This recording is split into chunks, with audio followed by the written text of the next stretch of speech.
फैज़ एक ऐसा नाम है जो हम सबको हमेशा खींच के लाहौर ले आता है, क्योंकि फ़ैज़ को मैं सिर्फ पाकिस्तान का या लाहौर का शायर नहीं मानता हूँ। फ़ैज़ दुनिया के शायर थे।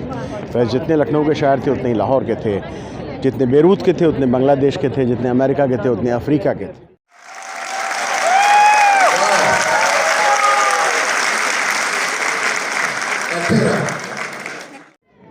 आदाब, मेरा नाम है अतुल तिवारी।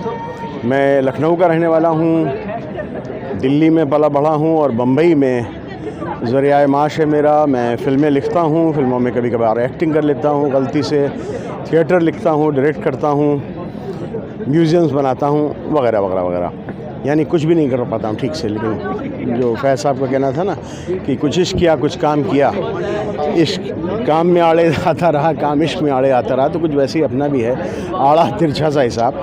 लेकिन फैज़ एक ऐसा नाम है जो हम सबको हमेशा खींच के लाहौर ले आता है, क्योंकि फ़ैज़ को मैं सिर्फ पाकिस्तान का या लाहौर का शायर नहीं मानता हूँ। फ़ैज़ दुनिया के शायर थे। फ़ैज़ जितने लखनऊ के शायर थे उतने ही लाहौर के थे, जितने बेरूत के थे उतने बांग्लादेश के थे, जितने अमेरिका के थे उतने अफ्रीका के थे। उनकी नज़्म आपको याद ही होगी, आ जाओ अफ्रीका। तो फैज़ का घर और फैज़ का फेस्टिवल जब बुलाता है तो ये शायद चौथा मौका है कि मैं यहाँ हूँ इस सिलसिले में, और बड़ा अच्छा लगता है हर बार। बीच में कुछ अरसा नहीं आ पाए, कोविड और वगैरह वगैरह वगैरह दूसरी चीज़ों की वजह से, लेकिन इस बार फिर आने का मौका मिला और बहुत खुशी हो रही है। हर बार की तरह हर बार वही एनर्जी जो होती है फैज़ फेस्टिवल में वो यहाँ फिर से देखने को मिल रही है। And all the very best to this festival at great Alhamra. अच्छा सर, ये आप पहले भी आए हुए फैज़ फेस्टिवल पर भी फर्स्ट टाइम आ पाए? नहीं, मैंने कहा ना, मैं 2011 में आया हूँ, 2012 में आया हूँ, 2015 में आया हूँ और अब आया हूँ यहाँ पे। तो इसलिए मैं कई बार आ चुका हूँ यहाँ पे फ़ैज़ फेस्टिवल्स में, फ़ैज़ फेस्टिवल में, फ़ैज़ मेले में, नवंबर वाले में, दोनों में। तो इसलिए मेरा दोनों में मेरी आमद रही है और हर बार मैं यहाँ से बहुत एनर्जी लेके जाता हूँ, बहुत कुछ सीख के जाता हूँ और फिर से एक दोस्ती के पैगाम के बीच कम से कम पढ़ते रहते हैं इसी वजह से दो मुल्कों के बीच में। तो ये बहुत ही अच्छा लगता है, क्योंकि फ़ैज़ ने हमेशा ब्रिजेस बनाने का काम किया है, फ़ैज़ ने नावें जलाने का काम नहीं किया है। तो फैज़ के घर आना, फैज़ के मेले में आना, फैज़ के फेस्टिवल में आना, ये बहुत ही ऑनर की बात है मेरे लिए। पाकिस्तान कैसा लगा? लाहौर देखा, क्या कुछ अच्छा लगा? बहुत खूबसूरत। ये ऐसे ही नहीं कहावत बनी कि जिन लाहौर नहीं देखा, क्योंकि लाहौर हमारे साउथ ईस्ट एशिया का सबसे खूबसूरत शहर था, है और रहेगा।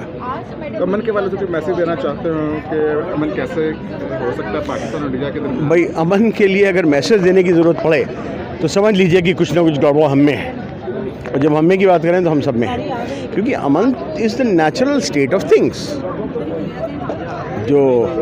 जो एक न्यूटन साहब भी जो कह गए कि नेचुरल स्टेट ऑफ थिंग्स क्या हैं, कि वो एक जगह जमी रहती हैं, खड़ी रहती हैं, कोई डिस्टर्बेंस आके उनको हिलाता है। तो अमन को तो होना ही चाहिए, इसमें कहने की क्या बात है भाई, ये तो कॉमन सेंस की बात है कि अमन होना चाहिए। कौन कहेगा कि नहीं अमन नहीं होना चाहिए? अमन ही होना चाहिए। लेकिन जो भी हालात होते हैं हिस्ट्री के, राजनीति के, कल्चर के, कि कभी कभी ऐसे भाइयों में झगड़ा होता है, कभी कभी ये वही थोड़ा सा भाइयों का झगड़ा है।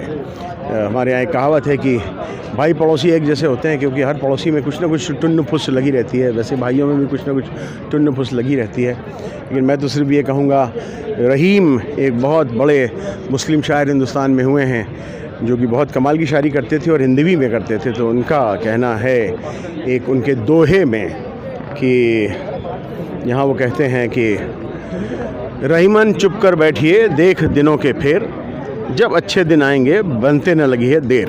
तो जल्दी ही अच्छे दिन आएंगे और फिर हम लोग साथ साथ बैठेंगे। शायद है कि आसानी से बॉर्डर के इधर उधर जाएंगे आएंगे।